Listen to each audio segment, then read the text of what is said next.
everything I need. So now I need a message from Reverend Ray.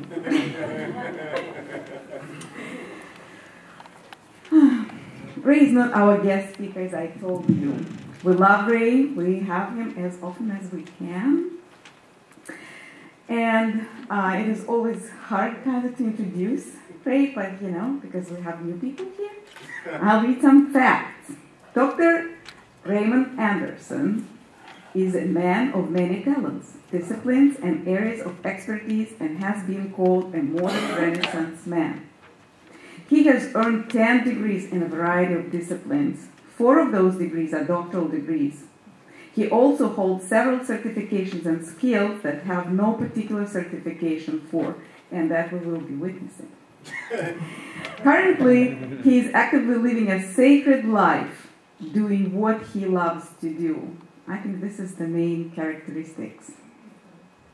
Due to his love of teaching, in his spare time, he serves as an adjunct professor at Prince George's Community College and Anne Arundel Community College, and periodically also serves the DC metro community as a freelance interpreter. His specialty, however, is more performance-related aspects of interpreting, theater, religious, and music. It is that specialty that led him to founding and performing with his American Sign Language theatrical performance company, Believe.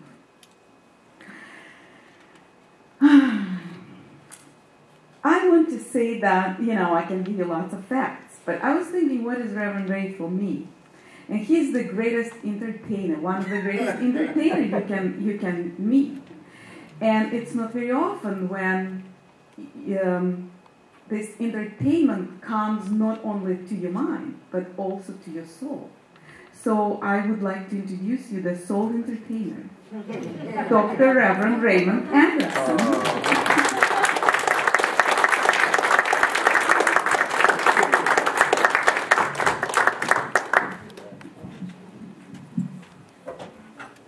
Good morning. Good morning. How's everybody today?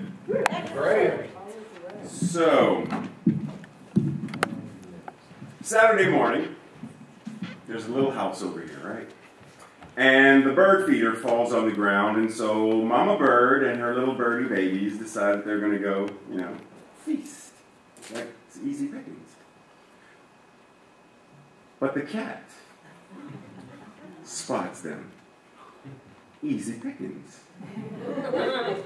So the cat creeps out of the house and starts to slowly make its way over. And Mama Bird and the little bird babies are eating. And the cat creeps, and the birds eat. And the cat creeps, and the birds eat. And the cat creeps, and the bird eats. And then Mama Bird, as Mama Birds tend to be, very aware, spots the cat out of the corner of her eye.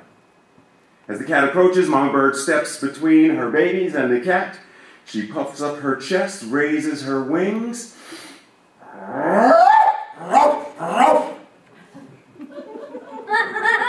And the cat runs.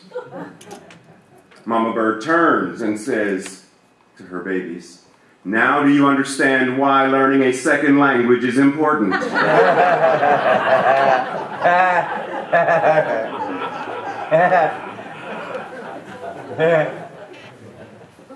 Do we know why learning language, period, is important? And I don't mean just because we all have a language. Some of us have 2, 3, maybe 7 or 8. I'm talking about our regular everyday language. The language that we use to communicate with, the language we use to think with. Are we really being mindful and aware of what our language is putting into all of creation? The theme for the month is light. And today we will specifically be talking about abundant light and grace. But what in the world does that mean? We say stuff referencing light all the time. A light worker. Be a light unto the world. Don't hide your light under a bushel. Shine your light. This little light of mine. We talk about light all the time. And I would venture to say that every book related to spirituality ever written in some way, shape, or form references light. illumination. They may not say light specifically, but think about illumination, enlightenment. In some way, shape, or form, every spiritual book ever written references light somewhere. But do we really stop to think, what does it mean? What does it mean for us? Regular, everyday folks, we'll get to that in a moment. Regular, everyday folks who have jobs, who go to the doctor and the doctor tells us something we don't want to hear. You're telling me to shine my light. I'm in traffic and you're telling me to be a light. I'm doing whatever it is I'm doing in this world, this thing called earth, this thing called life. What does it mean to shine? And now, here you are, Ray, telling me, do it abundantly. Well, if I don't know how to do it in the first place, then how am I supposed to do it in an abundant manner? Let's pause for a second. Because light we hear very often. Grace. We don't hear it as often. We don't reference it as often. So what in the world is that? As a former fundamental Christian, grace was that thing where God said, you know, I should kill you, but I won't. Because I love you.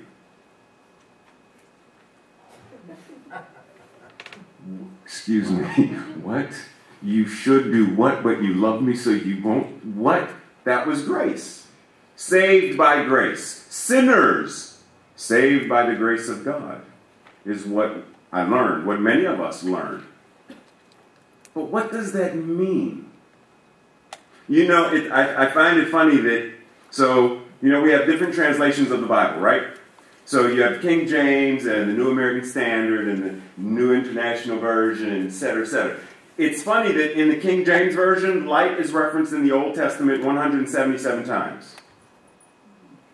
In the Old Testament, 177 times. But when you get to the New International Version in the Old Testament, it's referenced 39 times.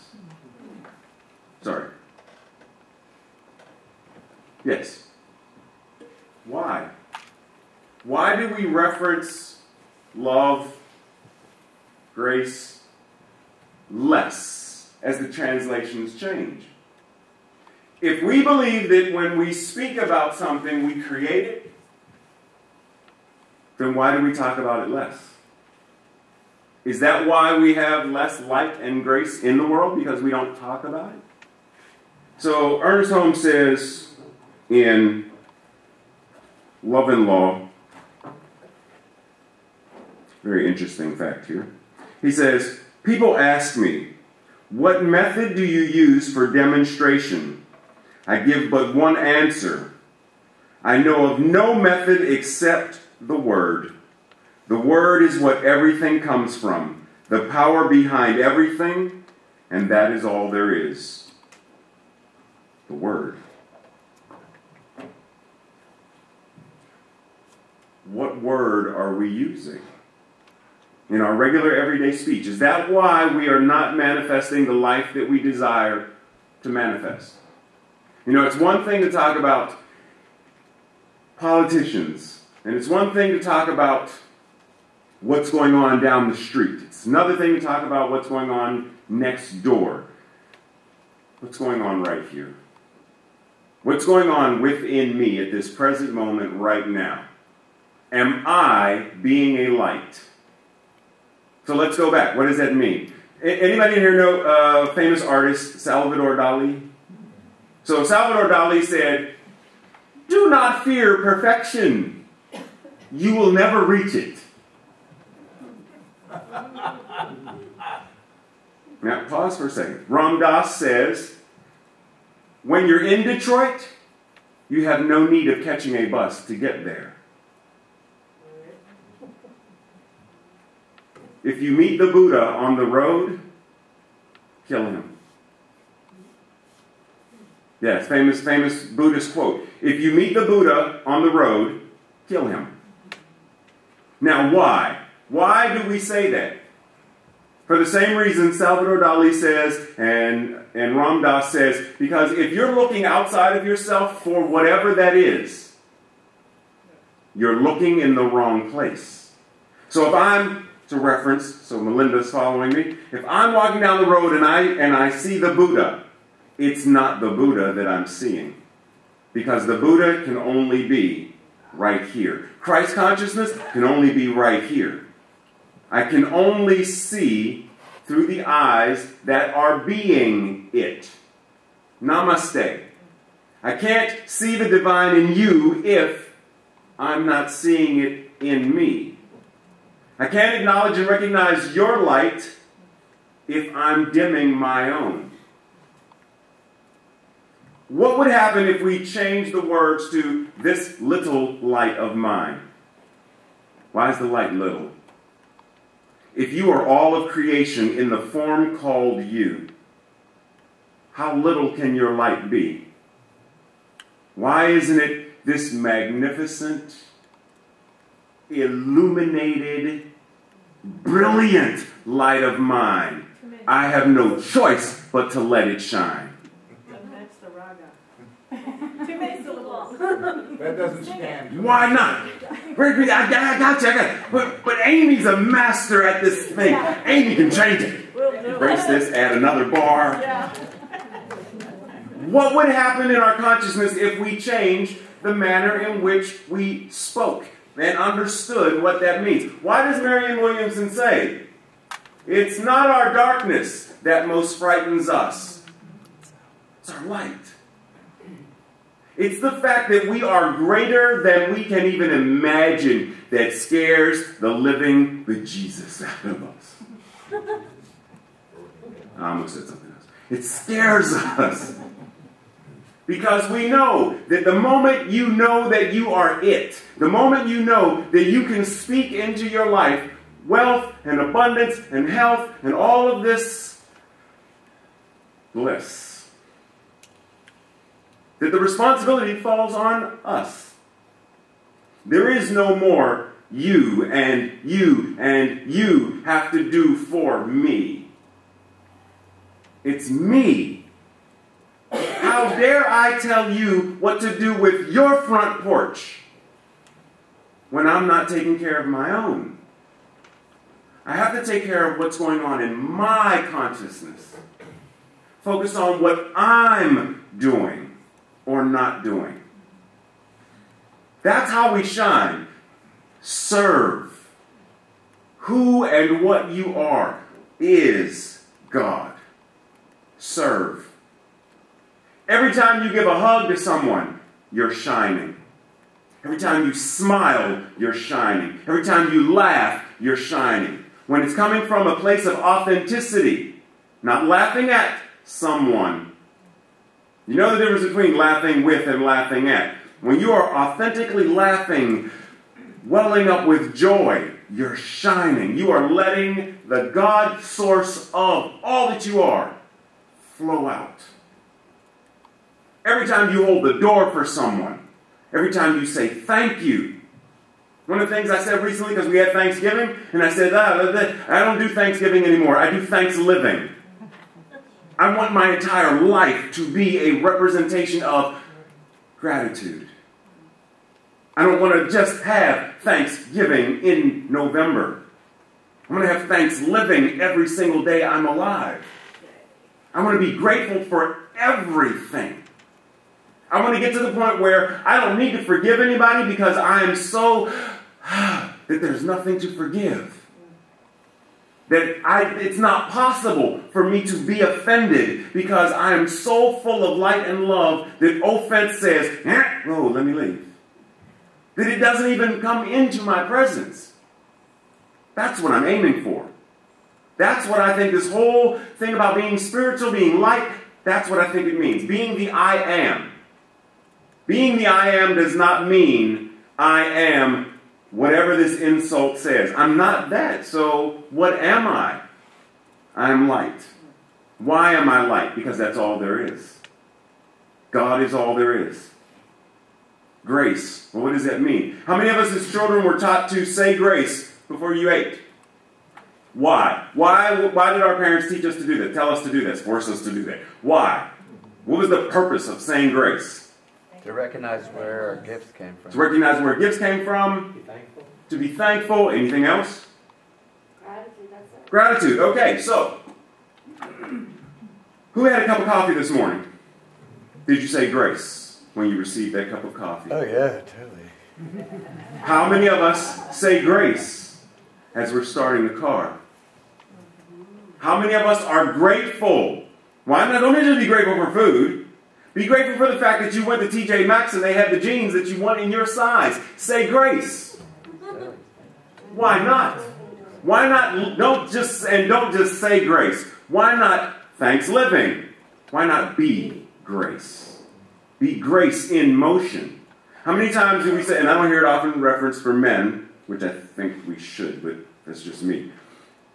My mom is growing old gracefully. We say it about women all the time. Women are growing old gracefully. What does that mean? And what does that have to do with this thing we call being spiritual? I love the Winter Olympics. Anybody else love the Winter Olympics? Is it just me? Okay, so ice skaters. They are so graceful. There's that word again, grace. Graceful. Gracious. Is it possible for us to live in a way where we move through life with ease and flow, gracefully, being grateful for everything, grace, allowing and accepting of all that is great and good in life? Suzanne reminded us that whole, perfect, and complete. Are you ready and willing to live that, though? Because we remind ourselves very often that we're incomplete, which is a lie. If my great uncle makes his transition and leaves me $7 billion, and I never spend any of it because I believe that I'm poor, it's what I'm used to, so it's what I continue to live from. I can tell you I'm broke. I can tell you, I'm sorry, I can't lend you any money. I don't have any money. I can tell you that. And I can, to a certain degree, I can believe it. But it's a lie. Every time we remind ourselves, I'm not the light, in our front consciousness dims. Not our subconscious, because our subconscious knows it's not possible to dim the light of creation. But this part of our consciousness, our egoic consciousness, will let the light dim. We will buy into the lie. We will believe that we are less than great and good. Why? Because it's easier. It's easier to think small because it's one of the things we're taught as children. Young lady, you are thinking too high of yourself. Get off your high horse. So the moment you stand up and say, I'm beautiful, I'm talented, I am a great individual, our parents, with all great loving intentions, told us, bump it down a notch. Many times, teachers, bump it down. You got to be humble. And humility meant turn your light down. Humility meant, you're not as, don't tell people how great you are. Be humble about it. So you want me to lie? You want me to be the eagle, walking around with the chickens, never spreading my wingspan for fear that they won't accept me. I don't know, it makes no sense to me. But that's what we do. So it's time to say, what am I? Who am I? Why am I? We don't often think about why. Why are you here? Why did all of creation decide to say, I'm going to show up as you, and you, and you? Because we are it. We are the thing itself. By many names. Ernest also says, one law, but many ideas. One power, but many ways of using it. One God in whom we all live, and one law which we all use. One. no greater unity could be conceived than that which is already given. One. There's only one. So the language that we use, are you talking about what you desire and deserve to see in your life? If a reality TV show was to follow you around all day long and record what you're saying, and then sit down with you at the end of the day and say, this is the number of times you said this, talking about the very thing you do not want, versus talking about what you do want, where would the scale be tipped? Because if we acknowledge and agree that through thought, word, and deed, we are creating and manifesting in this grand thing called life, and I'm talking about the not once, the don't, it's what I'm talking about, then why would I expect to see something else? Why would I expect to go into the mirror and give an affirmation? I am great and I am good. I am healthy. And then walk outside, someone sneezes and I say, oh, I hope I don't catch the flu. Did I just cancel it out? Did I just affirm that I am healthy and I'm whole and I'm perfect and complete? That I'm well and all is good? And then the moment I go outside and someone sneezes, I hope I don't catch it. Did I just cancel out the very affirmation / the very prayer? Because an affirmation ain't nothing but a prayer. Did I cancel that affirmation by saying that? It serves us greatly to really get, and this is one of the things I find to be very challenging with what we do. Because I've been speaking to a lot of people in our New Thought path. And I hear a lot of things people are saying, and a lot of people are doing New Thought light. And I don't mean L-I-G-H-T. I mean L-I-T-E. Because the moment this stuff gets heavy, the moment it's your responsibility. They're like, oh no, I'm going to unity. The moment it gets to be too heavy, oh no, I'm going to this other CSL. When it comes down that it's time to sink your feet in and hunker down and found a foundation that is solid and build your castle from that, people are like, oh, I like to marry it in though. I can go there, and when I'm done, I can go there. When I'm done, I can go there. I can go to Holiday Inn there and Holiday Inn there. And we don't want to get solid. We don't want to create this foundation and say, what do I need to do?